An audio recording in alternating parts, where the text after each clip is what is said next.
The pendulum of war had come to rest. The armies halted. Around the campfires, men were too weary to talk much, but they could wonder, which way would they march tomorrow?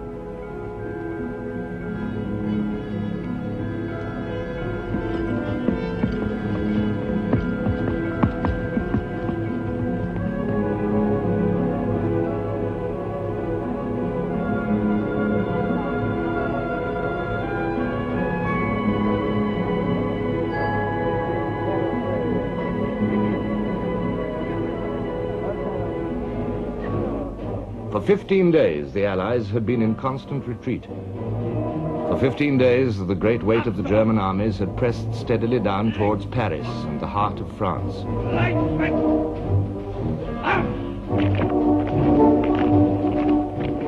By September the 5th, they were less than 20 miles from the capital. Would Paris fall?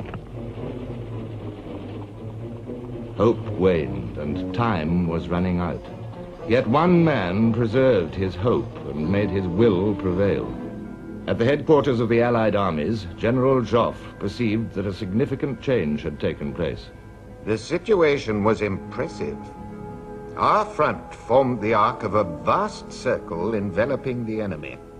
Thus, our Fifth Army was now in a position to make a frontal attack against the enemy columns crossing the Marne, while the British Army and the mobile troops of the Paris garrison were well placed to attack in flank the German forces which had diverged from the direction of Paris. This was the moment of decision, the moment that Joffre had been waiting for. Now hundreds of thousands of tired, despondent men must be halted, turned about, and thrown against the enemy. From Verdun to the Marne, Joffre ordered his right wing to hold firm. The German Second Army was marching southward, at some distance from the First. The French Sixth Army would strike in from the west. As von Kluck turned to meet this threat, the French Fifth Army and the BEF could march upon the gap in the German line. One thing was essential: the BEF must march.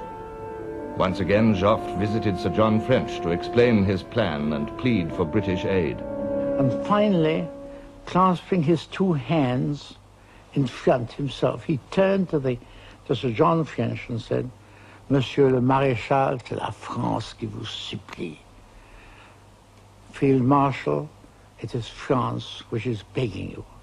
It was so moving that Sir John French, who was awfully British, very unemotive himself, was so moved that he struggled with the French language once more. He couldn't get anything out. And turning to somebody, he said, "Tell him that anything that men can do, our men will do. We will attack tomorrow." The word began to filter down the line that we were on the move in the reverse direction. At first we found it difficult to believe, but sure enough, we soon found ourselves recrossing the Marne, and we were on the advance again.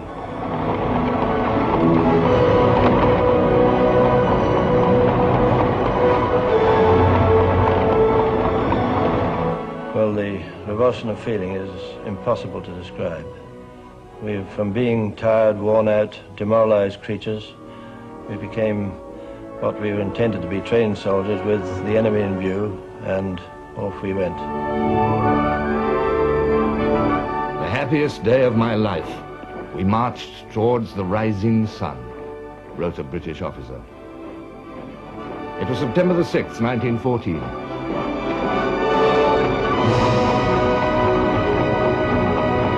General Joffre issued an order of the day to his armies. The moment has passed for looking to the rear. All our efforts must be directed to attacking and driving back the enemy.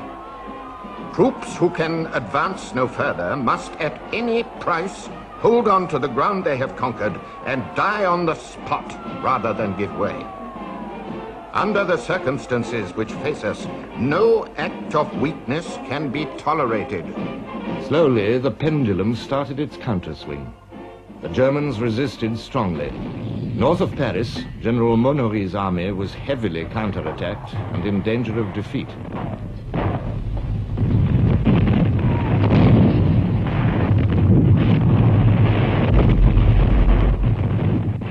General Gallieni, military governor of Paris, rushed forward reinforcements in taxicabs, the taxis of the Marne.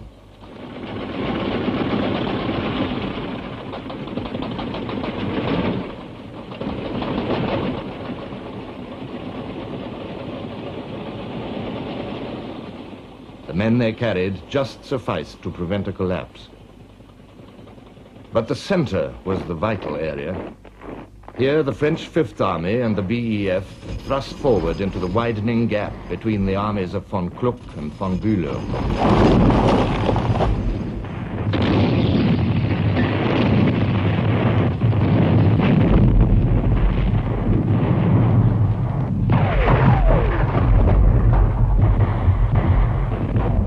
Reluctantly at first, but each day more certainly, the Germans gave way.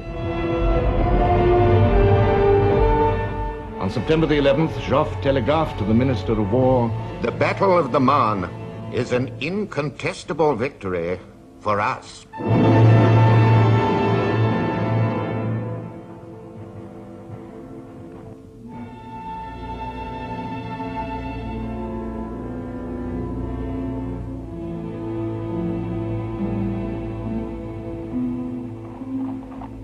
And now, as the Allies reaped the rewards of victory, new hope surged up in men who had faced the abjectness of defeat.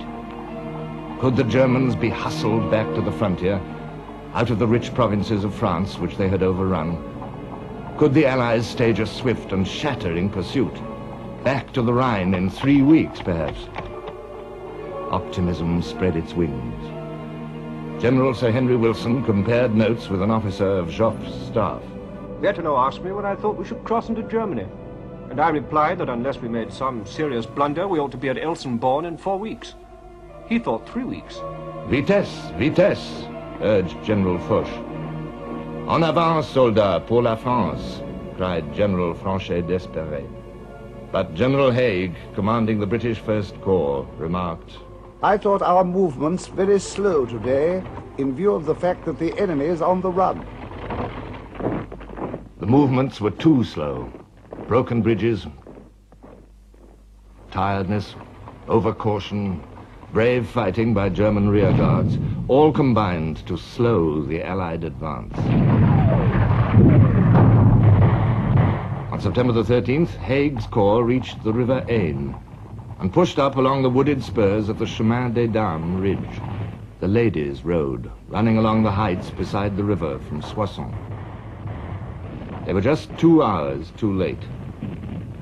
A German army corps, released by the fall of Maubeuge, marched 40 miles in 24 hours, with a quarter of its infantry falling out on the way, and arrived in the nick of time to block the British advance. The Germans dug in hastily along the Chemin des Dames ridge. The British were unable to dislodge them and dug in also. The French did the same in their turn. The beginnings of trench warfare were now seen. On September the 16th, Joffre told his army commanders, "It seems as if the enemy is once more going to accept battle in prepared positions north of the Aisne. In consequence, it is no longer a question of pursuit, but of methodical attack."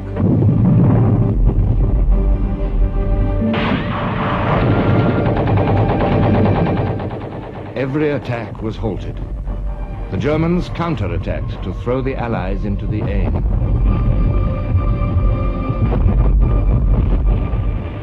They also failed. Losses mounted on both sides.